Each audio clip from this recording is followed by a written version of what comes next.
This is Valley View News, and these are today's headlines. A drop in holiday sales is what's causing more Penney stores to close. West Hollywood's mayor resigns. He is accused of sexual misconduct. Now questions about whether the Me Too movement includes the LGBTQ community. The LA Fire Department is creating a weekend-long girls' camp where girls get to experience what it's like to be a firefighter. Hello and welcome to Valley View News. I'm Natalia Vivino. And I'm Kimberly Silverio. Another Grand American department store is suffering from the power of the internet. Penney has been around since 1902. Now, as Valley View's Sydney Gamino reports, the store is undergoing a major downsizing. Penney will close more stores this year. This comes after a drop in holiday sales. Penney employee Jasmine Nava says it's because of online competition. They just can't keep up with the trends. It's like the same thing as Sears. Like, they can't keep up either. Big box stores are not where it's at anymore. Some customers were shocked about the closing, saying they didn't know Penney was downsizing. But for customers like Carla, it was no surprise. Maybe they're not selling enough trendy stuff, or like they're overproducing what they are selling, so no one really wants it because everyone already has it. Earlier this year, the company closed 3 stores. They've added 15 more full department stores and 9 home stores to the list. Penney says the store's closing didn't bring in enough capital last year. The final list of which stores are closing hasn't been released. However, nearly all the impacted stores will be closed by the end of the year. Reporting from Northridge for Valley View News, I'm Sydney Gamino.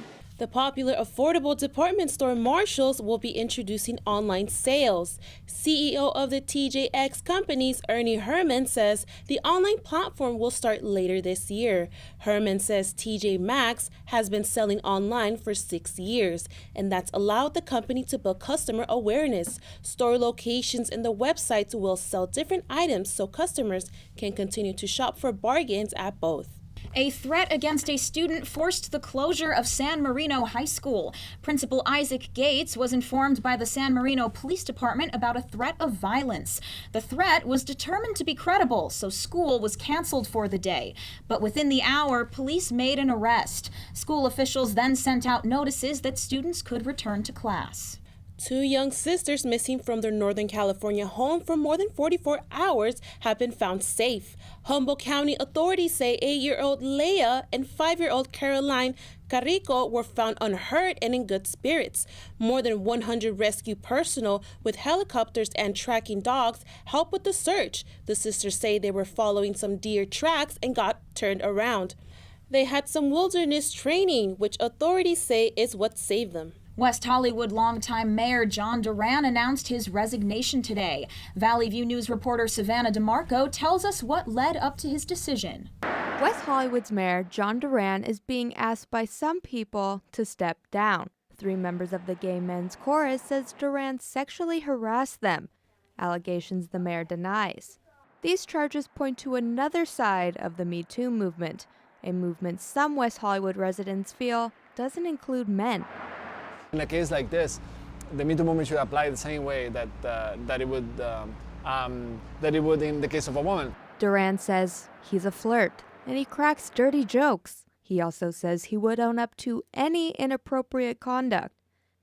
LGBTQ activist Hedia Rezai says there's a stereotype about gay men being extremely sensual, but that misconception keeps some gay men from revealing their own stories of sexual misconduct. It's not okay and it's not normal and it's not just, the type of culture. It's not a culture. Like, rape culture is rape culture regardless of what community it's put into. In the UK, the gay men's health charity GMFA says 62% of British gay men have been touched or groped in bars without their consent. Rezai says not reporting inappropriate touching or comments only leads to bigger problems that can ruin lives. How we get to these bigger assaults is that we allow people to do these small things and we allow them to think that it's okay because it was just a comment. It was just like a little thing. Though Mayor Duran's business card is still in City Hall, City Council has decided to end his term early. In West Hollywood for Valley View News, I'm Savannah DeMarco. Sacramento County prosecutors say they won't file criminal charges against the 2 officers who shot and killed Stephon Clark. Clark was killed after fleeing from police to his grandmother's backyard. Police thought his cell phone was a gun and then shot him. Also, Clark's fiancée, Selena Mani, is outraged that prosecutors released her personal text messages with Clark prior to his death. CSUN students, faculty, staff, and police are still trying to figure out ways to make the campus safer. Threats of violence last December caused many students to lose trust in police. On the last day of Black History Month, CSUN held a panel discussion called Empty Your Pockets, Show Me Your Papers. The panel let students and staff meet with CSUN police to discuss campus issues. CSUN's police chief Gregor Murphy believes these panels can improve trust in law enforcement. So I think that bridging that gap of distrust is the biggest challenge, and through multiple methods of interaction, I think is the only way to have a chance at that. CSUN's Chief Diversity Officer Natalie Mason-Kinsey moderated the panel discussion. Some students think the panel was a success and is a start in the right direction. On a panel is step one, where students discuss their issues that they have with campus police, but step two is campus police actually making change. I think overall it was a good step in the door, and I think in the future there'll be better conversations and more thought-provoking conversations and actual actions coming out of those conversations. CSUN says it expects these discussions to spur the new police chief to take more action towards campus safety. The California Supreme Court is supporting former Governor Brown's rollback of a retirement benefit. It allowed public workers to pad their pensions, but it's unclear whether promised benefits could be taken away. One of the issues is a 2012 pension reform law that didn't allow government agencies to reduce these benefits without compensating workers. Labor unions say if the pensions are altered, it violates previous rulings. Social media is one of the most dominant areas of the internet. Some millennials are considered influencers because of their popularity online. Valley View's Christina Rodriguez reports on the positive and negative effects from social media ads. Social media is booming, and financial analysts say ad revenue is estimated to grow from $6 billion to $22 billion by 2020. Magazine ads are costly, but the new era of influencers is taking over the market. I'm making more money doing this than I had any other job, and I have my own schedule. I make, I'm my own boss, so I'm just gonna, stick with it. And this is where I am now. Millennials are capitalizing on platforms such as Instagram, Facebook, and Snapchat. For some, digital marketing has been successful, but for others, it's been emotionally draining. The visual communication from social media can trigger many self-esteem issues.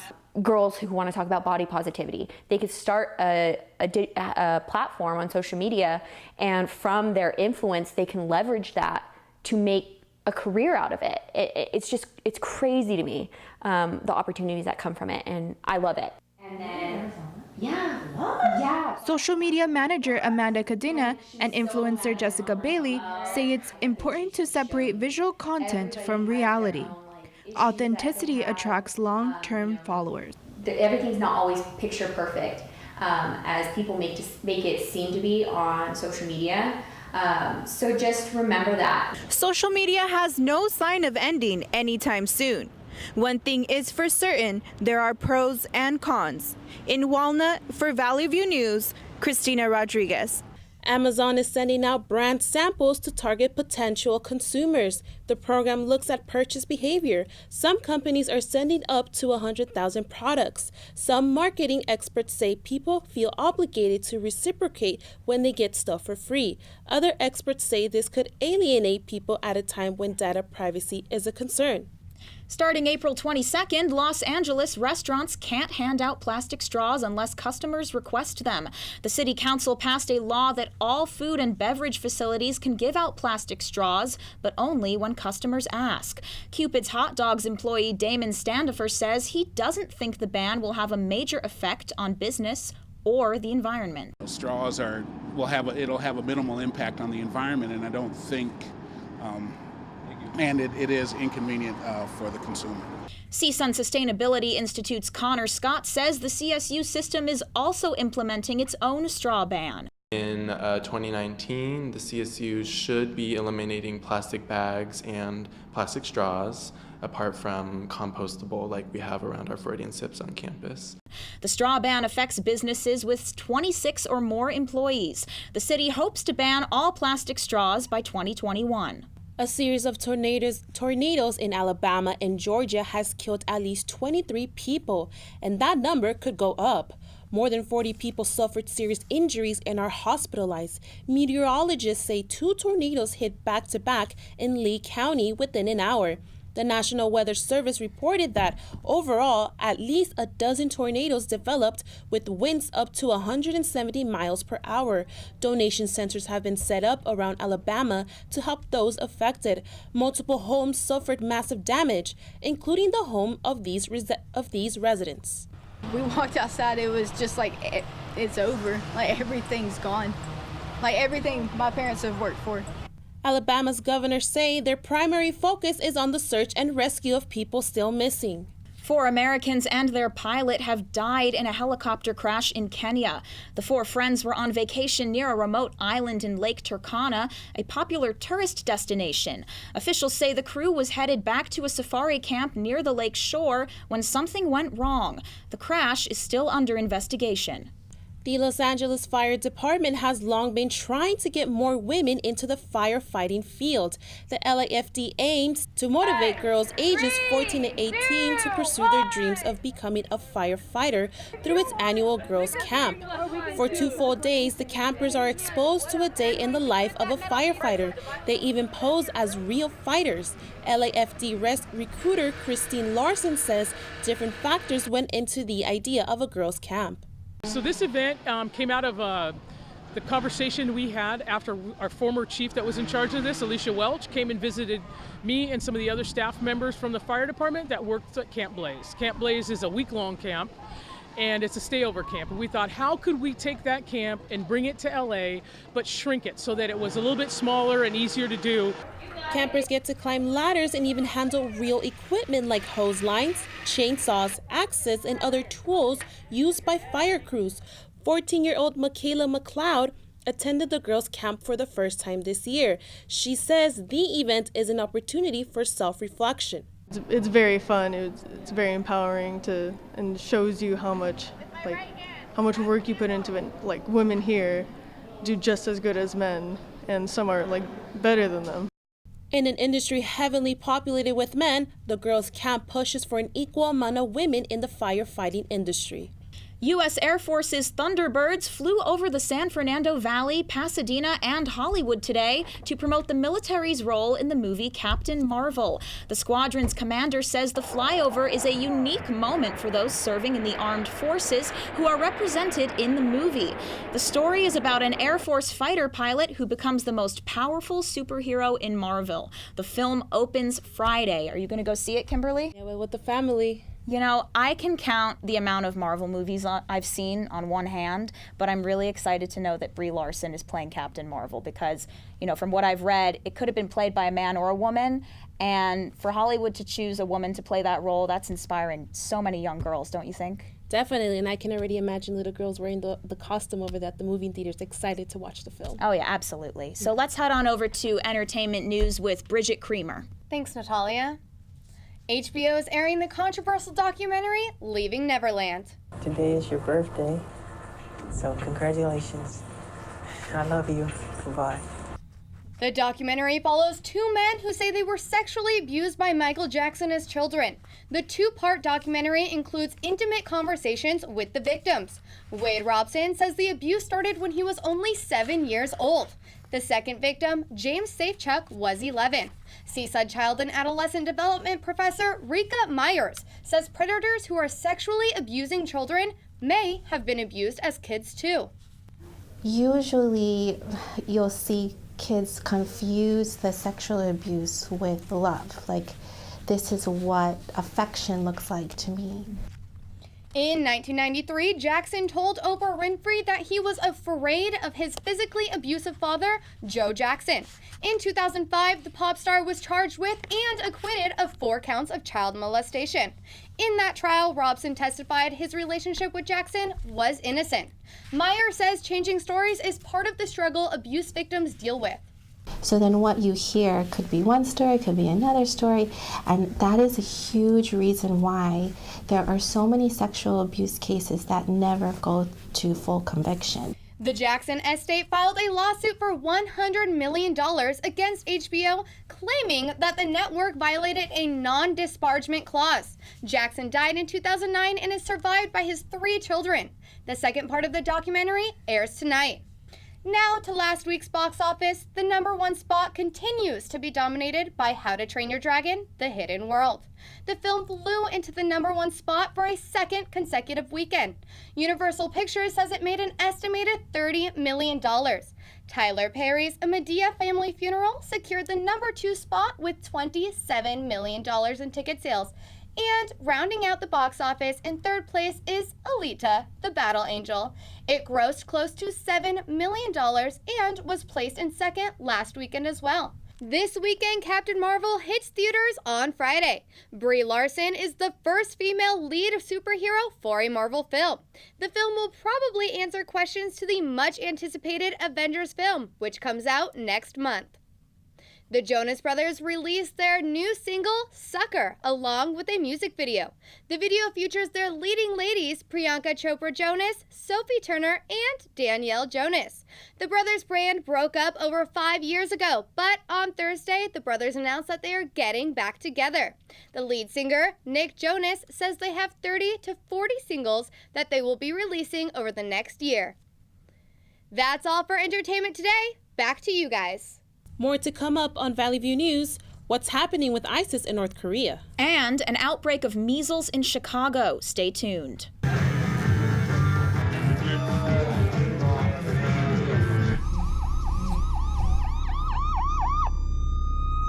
CSUN's campus newspaper has been at work on a couple of stories. Here's Sundial reporter Elliot Keegan.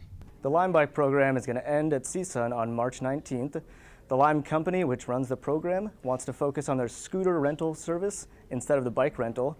So CSUN might be looking for some other companies to take its place, but the scooters will be available throughout the valley and around Northridge, so students can still use those around campus.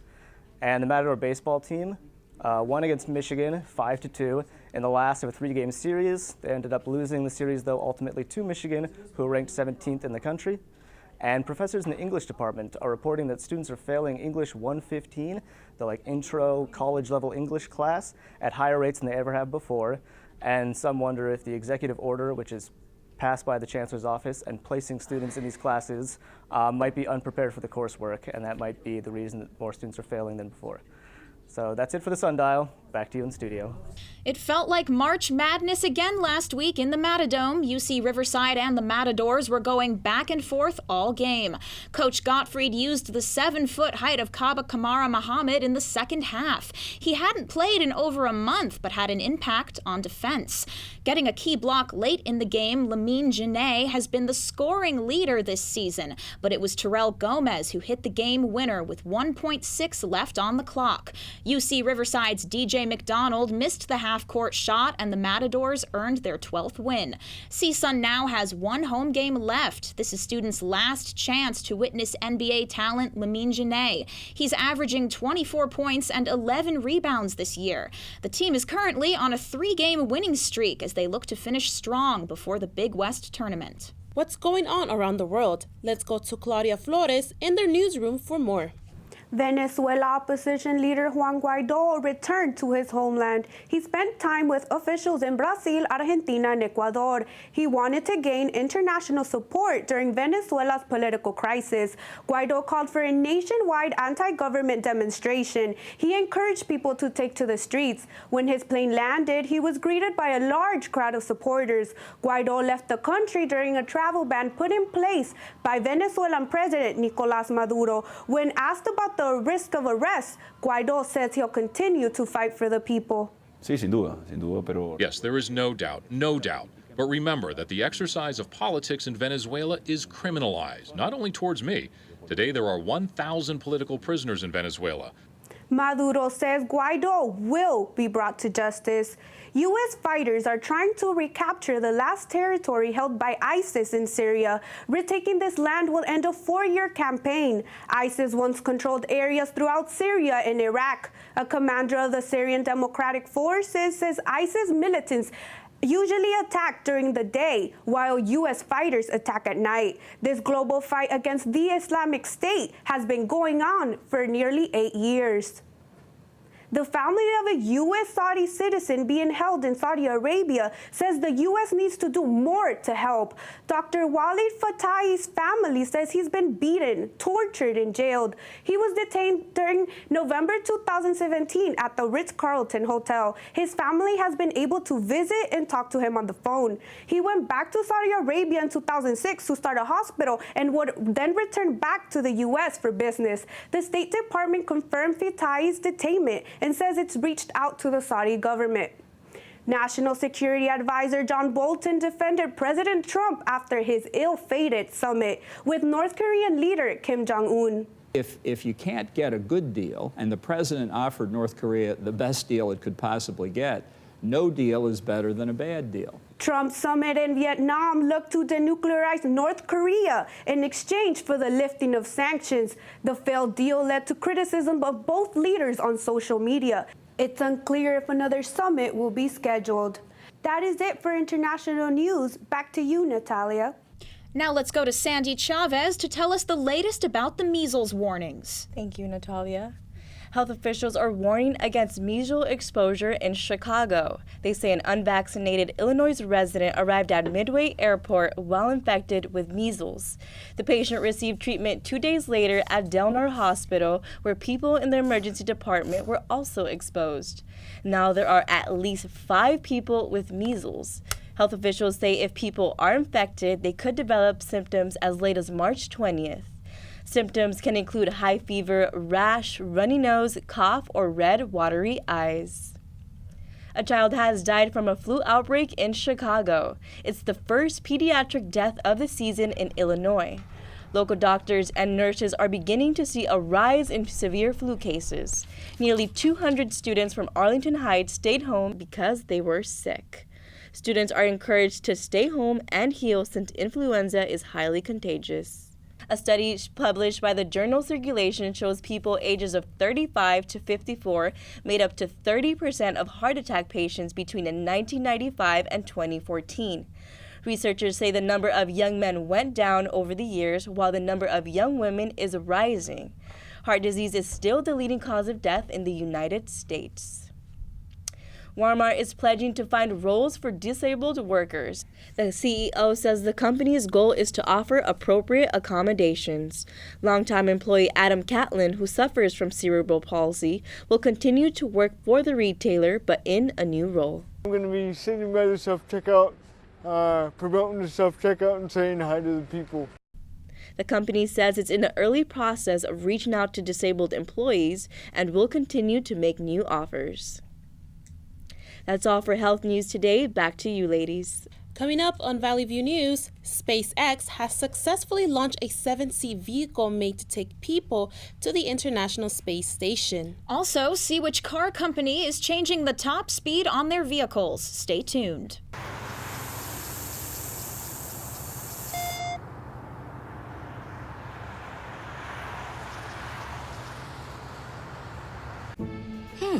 Maybe you can make retirement happen. After all, you made home ownership happen. Homeschooling yourself on loans, beefing up your credit score. So I'm pre-approved. You were like, yes! Sorry.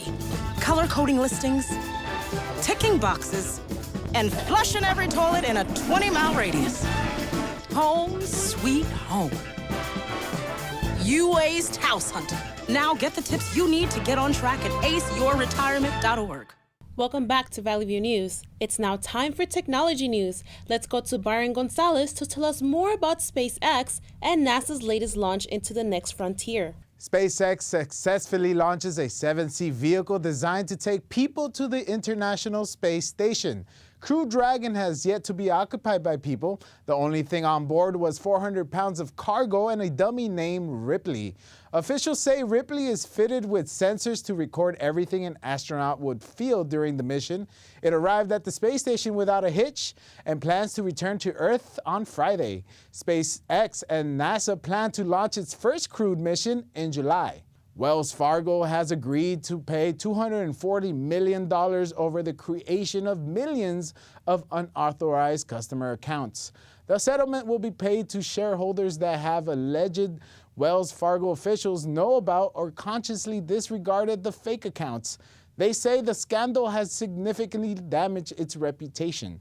Officials have denied any wrongdoing. Volvo is limiting the top speed on all its cars to 112 miles per hour starting in 2021. The company says it's aiming to reduce traffic fatalities. A report by the Governor's Highway Safety Association says that more than 6,000 pedestrians were killed in crashes just last year. That's a 4% increase from 2017 and the highest mortality rate since 1990. Volvo says its goal is for no one to be killed or seriously injured in a Volvo vehicle by next year. Volvo is also exploring speed control and geofencing technology that could automatically limit speed of its vehicles around schools and hospitals. The new Tesla Model Y crossover SUV will be unveiled next Thursday. The company will reveal the anticipated vehicle during an event at Tesla's design studio in Los Angeles. Elon Musk says more details about specs and pricing will be announced. This will be Tesla's fifth car. Victoria's Secret will close 53 stores due to a sales drop of 7%. Analysts say the chain has failed to adapt to consumer demands for custom-fitted bras and inclusive advertisement. The difficult holiday period and store closures come after the company's CEO resigned and the annual Victoria's Secret fashion show got its lowest ratings. Britons should be careful about what they say about the royal family on social media. The royal family has rolled out new guidelines for internet trolls. They say trolls will be blocked and may be reported to police if they post offensive messages about the family. These new guidelines come after online harassment of Meghan Markle and Kate Middleton. The household says it reserves the right to decide whether comments can be blocked. Well, that's it for technology and business news today. Let's go to Kimberly with a story about a couple who opened a pizza shop to help the homeless. Thanks, Byron. Can't believe the royal family is fighting against internet trolls. A new Indianapolis pizza shop opens with the intention of providing jobs for the homeless. Before opening Agape Pizza, Tom and Angie Wilhelmi were making pizza to feed the homeless. Co-owner Tom says he has first-hand experience with being homeless. A couple of weeks when I was transitioning from selling drugs and running a gambling operation to trying to go legit, I was homeless myself. Currently, all the tips the business makes goes directly to a ministry called Tear Down the Wall. The Wilhelmi says they want Agape Pizza to be a new beginning. Instead of always being turned down for jobs, you've got the job, don't worry about it. There are more than 1,500 homeless people in Indianapolis, and Agape Pizza is there to help. That's all for us at Valley View News. Thank you for watching. I'm Natalia Vivino. And I'm Kimberly Silverio. For news any time of the day, go to our website, sundial.csun.edu. See you next week.